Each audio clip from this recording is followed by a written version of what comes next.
Before you get that 2026 planner out and start working on your vision board, here are 10 questions that you need to sit down and reflect on.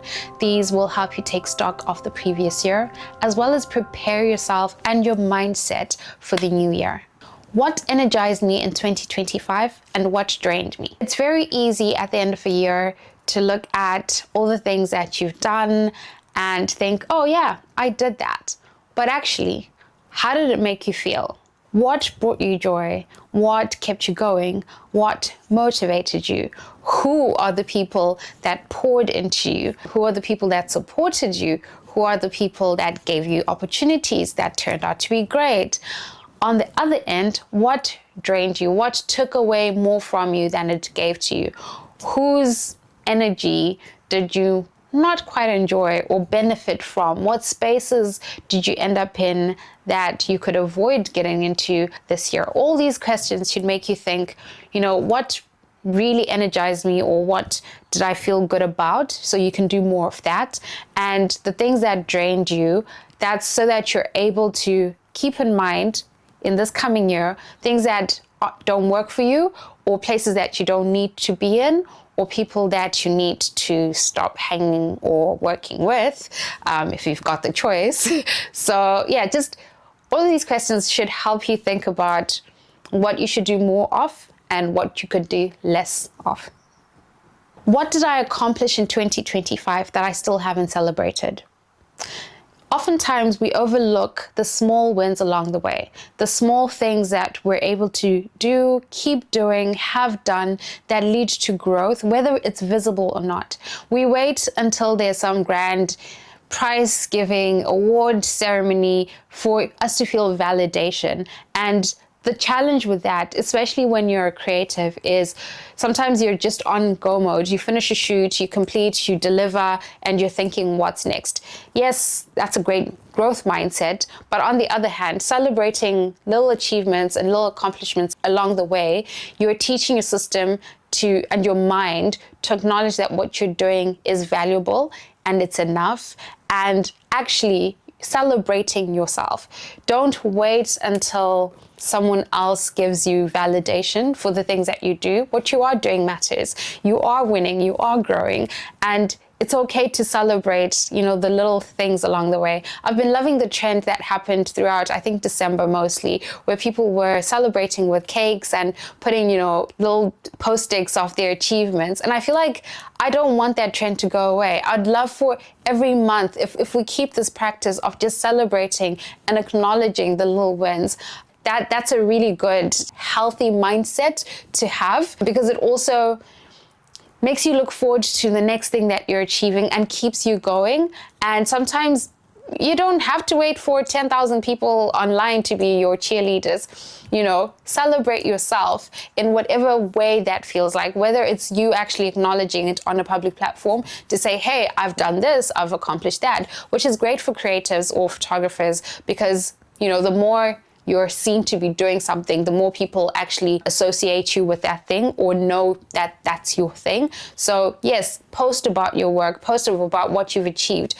Whether you think it's a big deal or it's small, just celebrate yourself and allow us your viewers, us your audience, us your community to celebrate with you. So that's another thing to think about.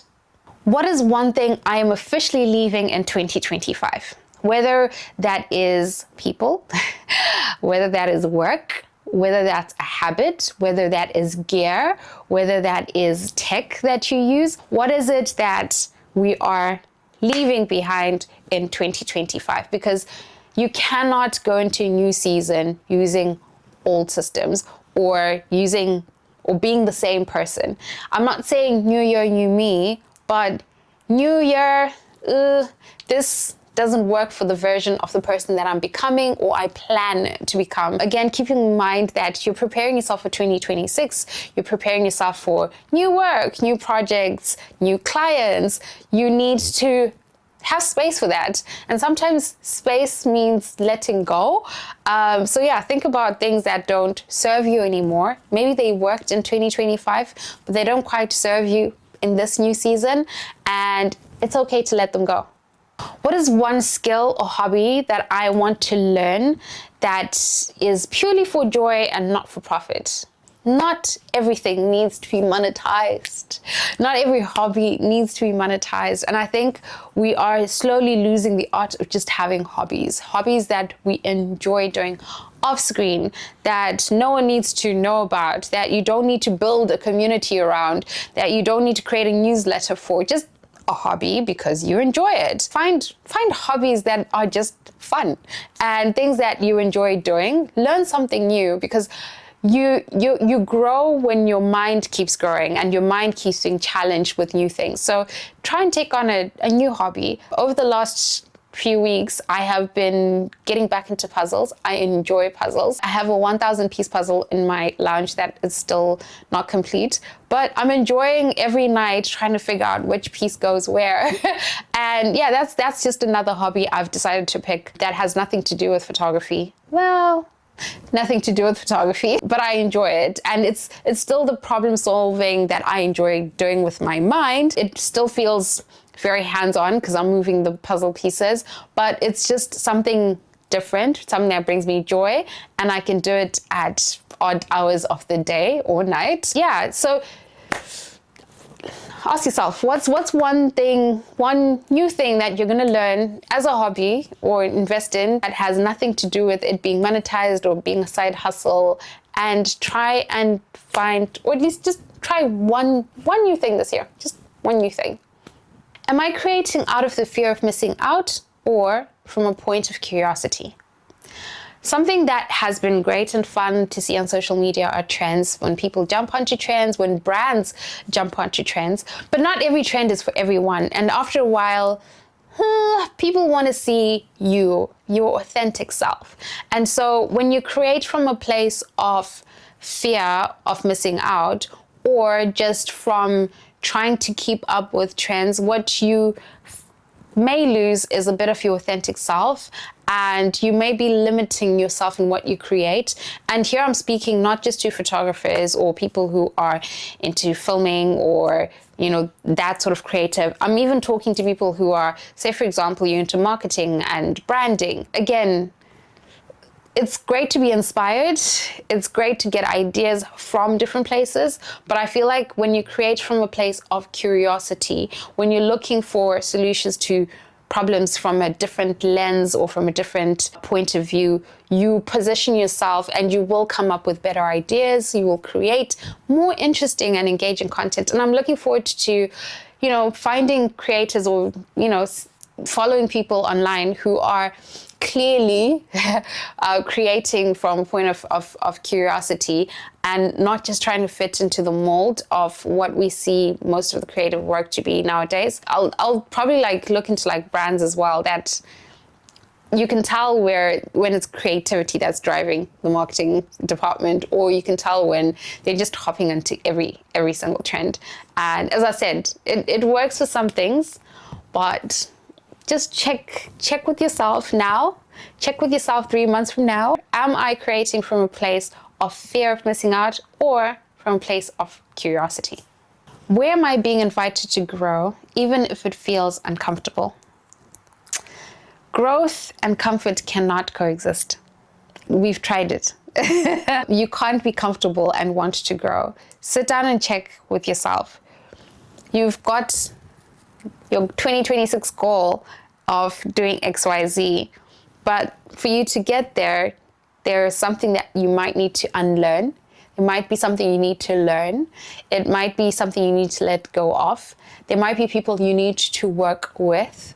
There might be things that you need to, or systems that you need to incorporate. Really reflect on, what does growth look like and what will it take for me to get to the point where I want to be? Because I'd hate for us to sit here at the end of the year and feel like we're back at square one and hey, let's try again next year. This is the year. We're trying now. Let's not take for granted that we've got another year. Let's not take for granted that we've got all the time in the world. We live on borrowed time, and let's make the most of what we have right now and where we're at. So what is it that you're being invited to grow in or grow into, even if it feels uncomfortable? What is the one big win that will make 2026 feel successful? I'll attach something to that. also pick just one word. I've been doing this for the last few years where I pick a word for the year, and it sort of anchors everything I do, and it sort of gives me a sense of purpose in terms of what I want that year to feel like. So for last year, my word of the year was live. I just wanted to live. I said yes to a lot more things. I was more open to trying new things, new experiences. I just wanted to live because I think I was coming out of a season where I felt like I was just surviving or just getting by. So last year was more living and being open to new experiences, new people, and, shedding a former version of myself. And this year, my word of the year is align. As I said in the last video, not just with the YouTube channel, I feel like alignment is now becoming a big part. I feel like alignment is now becoming a big part of my life, and I want this year to be one of alignment, where I'm bringing all the different strands of what I do into this one space. And I'm excited about what that looks like. Think of one big thing, one big win, we'll call the big win, one big win that will make your year feel successful. Like, even if all else fails, just that one thing, if you accomplish that one thing, if you get this one thing, what is this one thing that will make you feel like 2026 was a good year? I'll also share my 2026 big win. I've got a personal project that I have been sitting on for the last 3 years. I first wrote my draft for this idea 3 years ago. Have not done anything about it other than talk about it with a few people. And I think this is the year that we're doing the project. Yes, please do share with me in the comment section what your big win is for the year. And I will hold you accountable, because we'll come back to this channel at the end of the year and we will sit and talk like this, and you will tell me if you got your big win. And I'll also be accountable to you and come and tell you if I worked on that project or not. And hopefully I will have. Not hopefully. I will have worked on it. So one big win. What boundaries and systems do I need to protect my energy in 2026? Energy.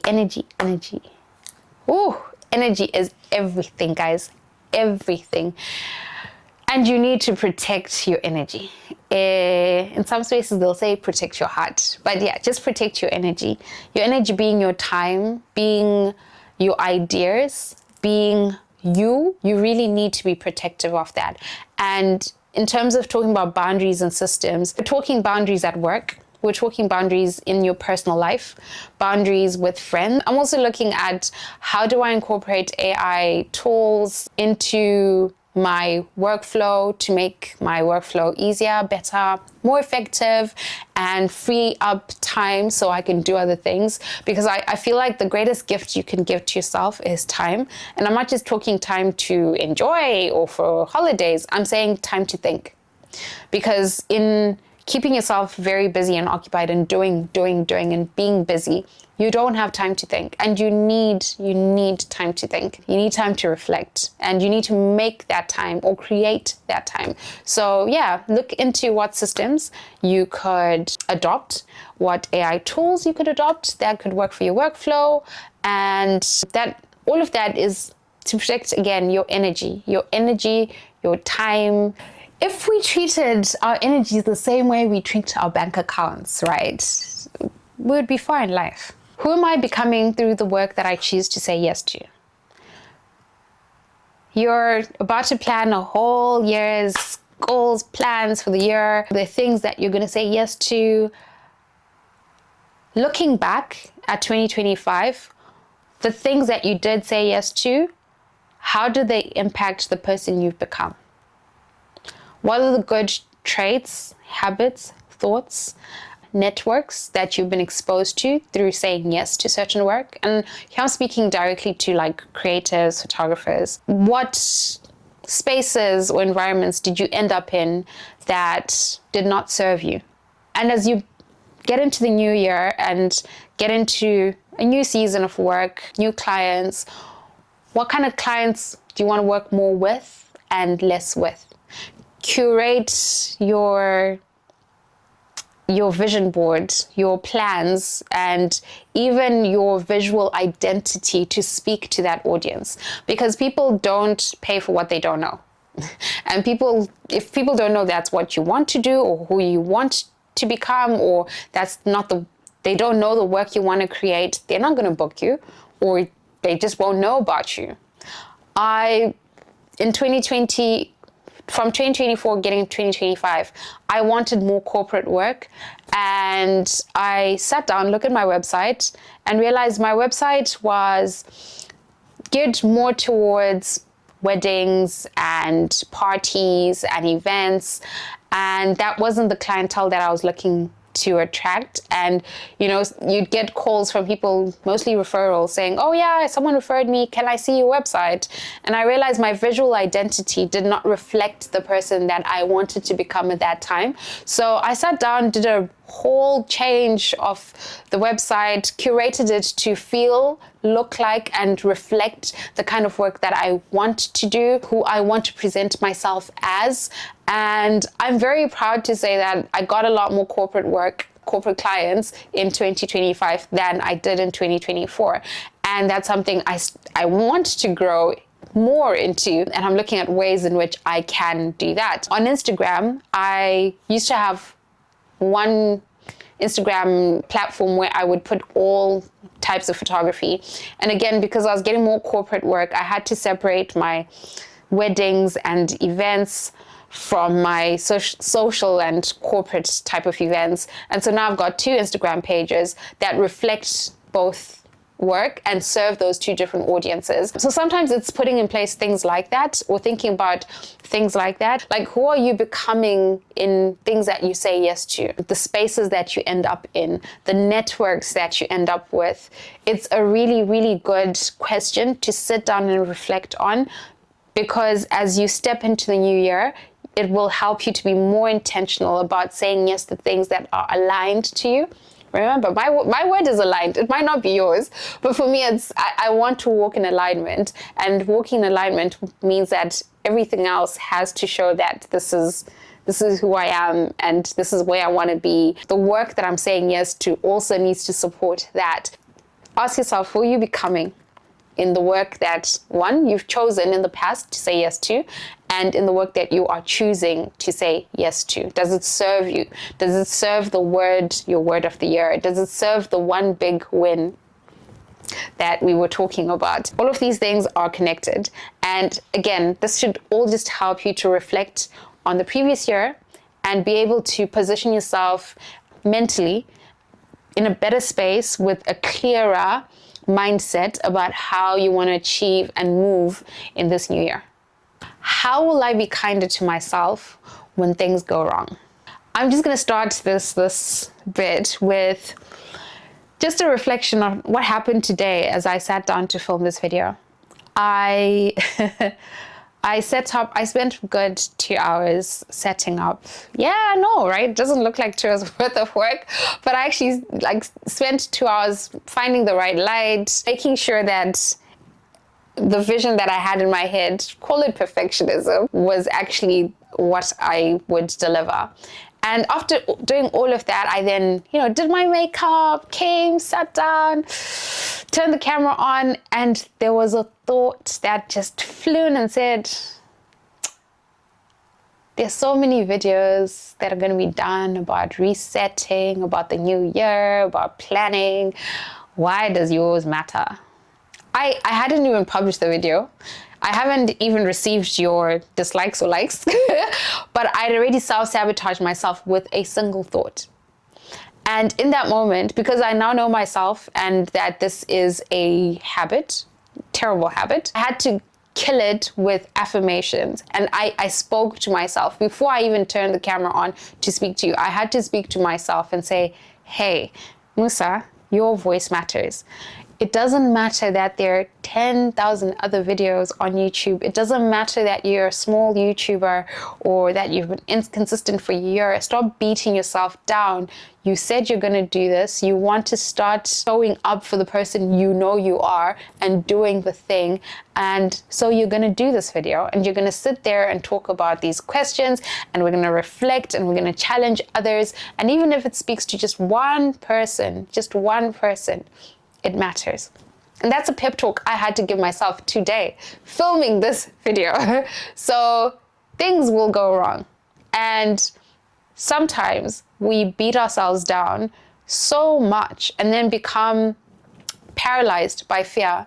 And so we don't act, we don't try, we don't create, because we're beating ourselves down and not being kind to ourselves. And yet we're able to give pep talks to other people. I give great pep talks to people. I just never give them to myself. And that's changing. That's something I have been working on, and I am changing.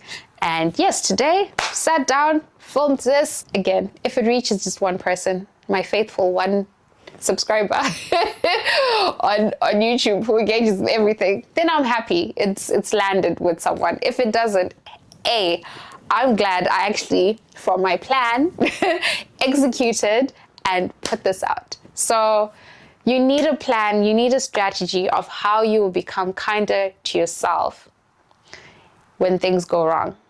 Because the world is not a kind place. And sometimes you might not have the person who picks you up after, who you might not have the support that you need when things go wrong, and you have to pick yourself up. So think of it now, while things are good, while you're in this happy place, while you're plan for those bad days, plan for the days where things go wrong, and you have to take care of yourself and you have to be kind to yourself. If there are affirmations, if you are a person who writes down things, write things down, put the post-its on your wall, on your mirror, find ways and systems and prepare for those days when things go wrong, and remember to be kind to yourself. This is a big note to self for me, and I've just shared with you something that I did today. But yeah, you need to find ways of being kind to yourself throughout the year and at any of the points where things go wrong. And don't let things going wrong stop you from continuing. There is this paralysis that comes with fear, where if something goes wrong, you just don't want to try again. And that's your system and your body and your mind trying to protect you from the pain of disappointment or fear. And over time, it becomes things like procrastination. It becomes things like just constantly feeling like you've got plans, but you never really execute them. You can do the things that you want to do. You just need to be kind to yourself in the process of doing it, and find and have systems that will support you. Prepare for those really hard days. Be kind to yourself, and don't let the fear stop you from moving, because growth is in movement. Well, that's the video. That's today's chit chat. I hope you enjoyed this video. I hope one of these 10 questions landed. I hope one of these questions will help you prepare for a better year. As I said, things can happen that you don't plan for, but you can be as ready as you are. And let's have the excitement. Let's have the positive mindset. Let's step into this new year with that one big win at the back of our heads and work towards that. And it'd be great to sit down again at the end of the year and see where we're at and have this conversation again. Thank you again so much for watching. Please leave comments in the comment section. Tell me what your one big win is. I would love to hear that. And any other questions that you might want to add to this list. It's not an exhaustive list. It's just my list of reflections that I'm sharing with you. So if you have any other questions that you think we should add to this list, I am happy to do that. If there are things that you want me to unpack even more from this list, happy to do that as well. Just let me know your thoughts. Thank you again, and I'll see you guys in the next video.